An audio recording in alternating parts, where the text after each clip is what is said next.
दोस्तों, कैसे हो? ये आपका न्यूमेरिकल का पार्ट 2 है। इसके पहले पार्ट 1 है। अगर आपने पार्ट 1 देखा नहीं है तो आप पार्ट 1 जाइए, देखिए, क्योंकि उसमें भी बहुत अच्छे अच्छे प्रॉब्लम्स हैं। और उसको जब तक आप देखोगे नहीं तब तक ये आपको समझ में नहीं आएगा ज़्यादा पार्ट 2। इसलिए आप उसको पार्ट 1 को अच्छे से जाओ, विजिट करो चैनल पे और उसको देखो आप। ये आपका न्यूमेरिकल का पार्ट 2। अब जैसे मैंने बताया था कि किसी भी न्यूमेरिकल को सॉल्व करने के लिए आपको उस न्यूमेरिकल से रिलेटेड फॉर्मूलाज पता होना चाहिए। हमारे पास 3 बेसिक फॉर्मूला है। v is equal to u plus a t, v square is equal to u square plus 2as और s is equal to u t plus half a t square. यहाँ पे u क्या है? Initial velocity है। v क्या है? Final velocity है। मतलब अगर मैं लिखना चाहूँ इसको तो u is nothing but initial velocity और v क्या है? फाइनल वेलोसिटी है। ए क्या है? एक्सेलरेशन है। टी क्या है? टाइम है। और एस क्या है? डिस्टेंस ट्रेवल है, कितना डिस्प्लेसमेंट हुआ, डिस्टेंस हुआ। ठीक है। अब हम चलते हैं इस प्रॉब्लम की तरफ। ये प्रॉब्लम काफी इंटरेस्टिंग लग रहा है देखने में। चलिए पहले इसको मैं रीड करता हूँ। A ball is gently drop from a height 20 metre high. That means एक लड़का अपने छत पे खड़ा है, टेरेस पे खड़ा है। यहाँ पे उसने क्या किया? उसके हाथ में एक बॉल पड़ा हुआ है। उसने इस बॉल को ड्रॉप किया। ड्रॉप का किया कितने मीटर हाई से? 20 मीटर हाइट से। ठीक है। उस टेरेस का जो छत है, छत की जो हाइट है वो 20 मीटर है। If its velocity increases uniformly at the rate of 10 metre per second square, that means इसका एक्सेलरेशन दे रखा है। क्या दे रखा है? एक्सेलरेशन। अब बॉल जब ड्रॉप किया गया तो इनिशियल वेलोसिटी तो जीरो होगी। कोई चीज हम जब ड्रॉप करते हैं तो उसकी इनिशियल वेलोसिटी जीरो होती है। ठीक है। ये आया बॉल ऐसे आते हैं, जैसे नीचे आएगा उसकी वेलोसिटी बढ़ती जाएगी बढ़ती जाएगी, क्योंकि ऑब्जेक्ट क्या हो रहा है? एक्सेलरेट हो रहा है। एक्सेलरेशन भी डाउनवर्ड डायरेक्शन में है। एक्सेलरेशन कितना है? 10 मीटर पर सेकेंड स्क्वायर से। आप भी देखो, आप थोड़ा सा इसको फील करना। आप अपने टेरेस पे जाओ और कोई बॉल ड्रॉप करो। जब जब आप ड्रॉप करोगे तो उसकी वेलोसिटी थोड़ी कम होती है। जैसे जैसे वो नीचे जाता है उसकी वेलोसिटी बढ़ती जाती है और वो किसी पर्टिकुलर वेलोसिटी के साथ में ग्राउंड को क्या करता है? वो बॉल स्ट्राइक करता है। दैट मीन्स ग्राउंड पे टक्कर मारता है। जिस समय वो ग्राउंड पे टक्कर मारा उसकी वेलोसिटी क्या थी?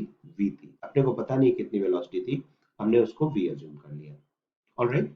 और कुछ दे रखा है, with what velocity it strike the ground, यही फाइंड आउट करना है। किस वेलोसिटी के साथ वो क्या करेगा? ग्राउंड पे स्ट्राइक करेगा बॉल, मतलब किस वेलोसिटी से वो बॉल ग्राउंड को टक्कर मारेगा। ऑलराइट। चलिए गिवन क्वांटिटी लिख लेते हैं। गिवन क्वांटिटी में क्या है? इनिशियल वेलोसिटी दे रखी है। फाइनल वेलोसिटी अपने को फाइंड आउट करनी है। एक्सेलरेशन दे रखा है 10 मीटर पर सेकंड स्क्वायर।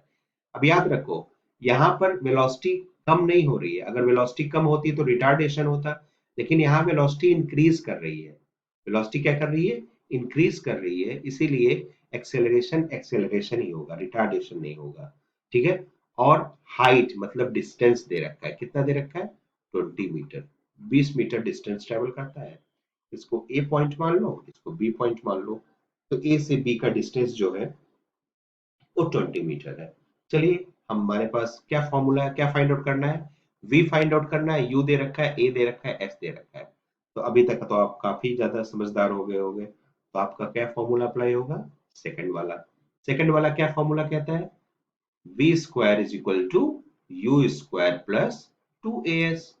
चलिए वैल्यू पुट कर दीजिए। वैल्यू पुट करेंगे तो v तो v ही रहने वाला है। u कितना है आपका? 0 का square plus 2a 10 s 20। That means it comes out to be 0 plus 22 जा 40, 40 10 जा 400। That means 400 आ गया आपका v स्क्वायर।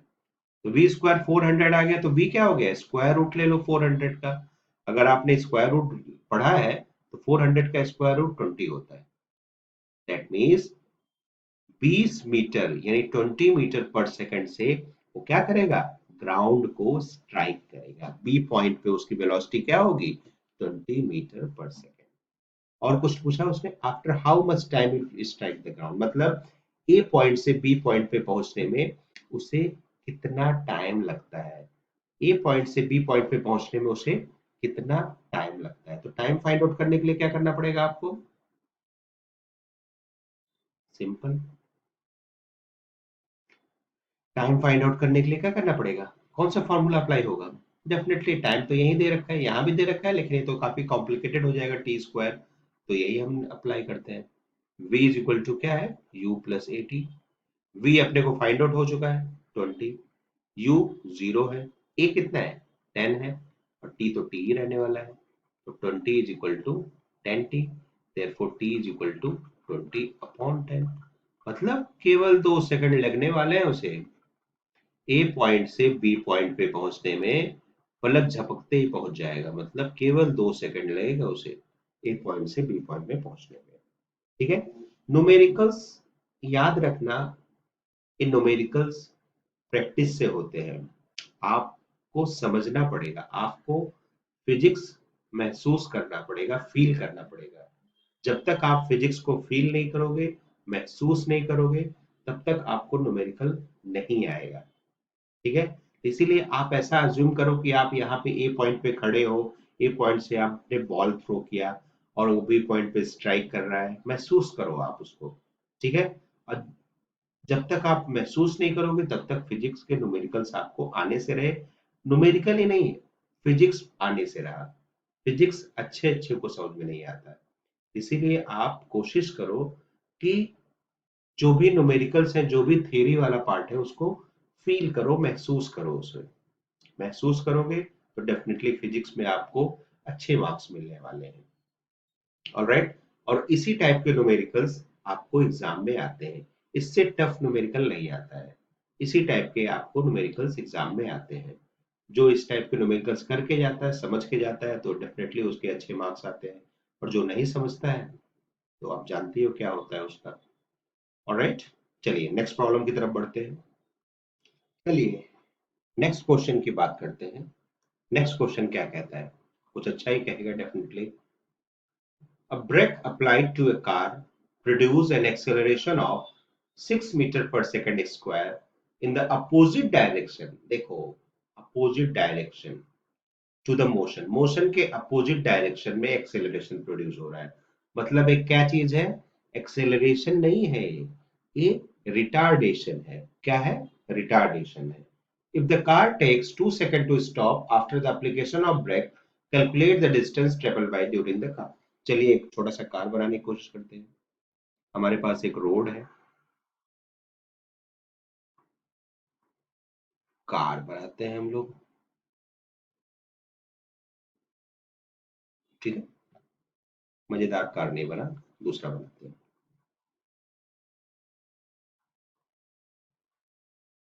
थोड़ी ड्राइंग मेरी उतनी अच्छी नहीं है, लेकिन फिर भी कार बनाने की कोशिश करता हूं मैं।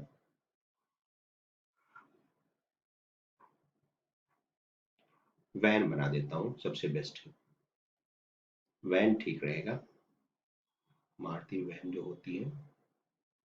ठीक है, चलिए इस टाइप का कार है, पुराने जमाने की कार है भाई, अंग्रेजों के जमाने की कार है। इसमें ड्राइवर बैठा हुआ है, ड्राइवर चला रहा है इसको, ड्राइवर चला रहा है, तो क्या होगा, डेफिनेटली इसकी अपनी कुछ वेलोसिटी होगी। कितनी वेलोसिटी होगी, a brake is applied to producing the 6 meter per second square opposite direction of motion, the car takes 2 seconds to stop। ठीक है, दैट मीन्स कुछ कोई वेलोसिटी थी उसकी, सडनली इसका ड्राइवर आगे कुछ कुत्ता बिल्ली जो भी चीज आया होगा, स्टॉप किया, ब्रेक अप्लाई किया। ब्रेक अप्लाई करते करते क्या हुआ, कुछ डिस्टेंस ट्रेवल करेगा ये कार, मतलब समथिंग सर्टेन डिस्टेंस ट्रेवल करेगा ये कार, मतलब सेम टाइप की कार मैंने बनाई है, ड्राइवर भी सेम टाइप का बना देता हूँ। ठीक है, फाइन, सर्टेन डिस्टेंस ट्रेवल करेगा और यहाँ पर उसकी वेलोसिटी 0 हो जाती है। इनिशियल वेलोसिटी तो अपने को पता नहीं था, इसलिए मैंने यहाँ क्वेश्चन मार्क डाला है। और यहां से यहां तक टाइम, मतलब यहां से यहां तक टाइम जाने में उसे कितना टाइम लग रहा है, 2 सेकंड लग रहा है। और एक्सेलरेशन ना होके अब क्या हो रहा है, रिटार्डेशन होता है। रिटार्डेशन को हम माइनस में डिनोट करते हैं, तो माइनस में 6 मीटर पर सेकंड स्क्वायर। क्या हो रहा है बेटा, 6 मीटर पर second square. After applying the brake, calculate the distance travel during this time. ठीक है, फिर से एक बार क्वेश्चन रीड कर लेते हैं। A brake applied to a car produce an acceleration of 6 meter per second square in opposite direction to a motion. If the car takes 2 seconds to stop, मतलब stop हो जा रहा है, मतलब velocity final उसकी zero हो जाती है। After application of brake, calculate distance it travel during this time. मतलब इस पूरे टाइम के ड्यूरेशन में कितना डिस्टेंस ट्रेवल किया, ये आपको फाइंड आउट करना है। क्या क्या दे रखा है आपको, एक्सेलरेशन दे रखा है, टाइम दे रखा है, फाइनल वेलोसिटी दे रखी है। तो क्या फॉर्मूला लगा सकते हो आप, सबसे पहले आपको आपको क्या करना है, इनिशियल वेलोसिटी फाइंड आउट करनी पड़ेगी। तो v इज इक्वल टू क्या होता है आपके पास, u प्लस ए टी। आपको डिस्टेंस फाइंड आउट करना है, क्या फाइंड आउट करना है, डिस्टेंस, कितना डिस्टेंस वो ट्रेवल करेगा after stopping. That means break apply किया, जब तक उसकी वेलोसिटी जीरो हो जाती है तो कितना डिस्टेंस ट्रेवल करेगा वो। सामने जो कुत्ता बिल्ली आए थे वो बचे कि नहीं बचे, देख लेते हैं। v is equal to u plus a t, that means v हमारी जीरो है, u कितना है, u तो पता नहीं है, a माइनस में है ब्रेक, और t 2 सेकेंड है। That means it comes out to be u minus 12। तो u इज इक्वल टू क्या आ जाएगा, 12 मीटर पर सेकेंड। मतलब वो बेचारा गाड़ी वाला कितने मीटर पर सेकेंड से जा रहा था, 12 मीटर पर सेकेंड से जा रहा था। नाउ डिस्टेंस फाइंड आउट करना है, तो डिस्टेंस के लिए बेस्ट फॉर्मूला है, क्या फॉर्मूला होगा,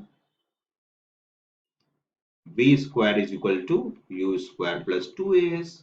अब v zero square is equal to u तो पता चल गया अपने को, 12 का square plus 2a means 6, s means d, 144 हो जाएगा ये, माइनस 12d, माइनस 12d इधर शिफ्ट कर दीजिए, 144, 144 अपॉन 12, तो कट करोगे तो कितना आएगा, 12 मीटर। दैट मीन्स क्या हो जाएगा, after 12 metre that car will stop, after 12 metre that car will stop. ठीक है, कितने इजीली तरीके से, कितने आसानी से न्यूमेरिकल सॉल्व हो जाते हैं। आप जब भी न्यूमेरिकल सॉल्व करो तो आपको मतलब मजा आना चाहिए उसमें। आप इसको एक सरदर्द टाइप का ना लो, आप उसको एकदम मतलब ऐसा फील करो कि कार आप ही चला रहे हो, आपने ही ब्रेक मारा उसमें। अब ब्रेक मारोगे कितना डिस्टेंस ट्रेवल करेगा वो सब आप कैलकुलेट कर रहे हो। ठीक है, तो क्या हो गया यहाँ से, क्या निकला कि कार ने कितना डिस्टेंस ट्रेवल किया, 12 मीटर का डिस्टेंस ट्रेवल किया आफ्टर स्टॉपिंग। अगर 12 मीटर पे वो कुत्ता बिल्ली होंगे तो बच जाएंगे, अगर उसके पहले होंगे तो बेचारे गए। सिंपल सी बात है। ठीक है, तो न्यूमेरिकल्स ऐसे ही सॉल्व करना किया जाता है, दैट्स ऑल।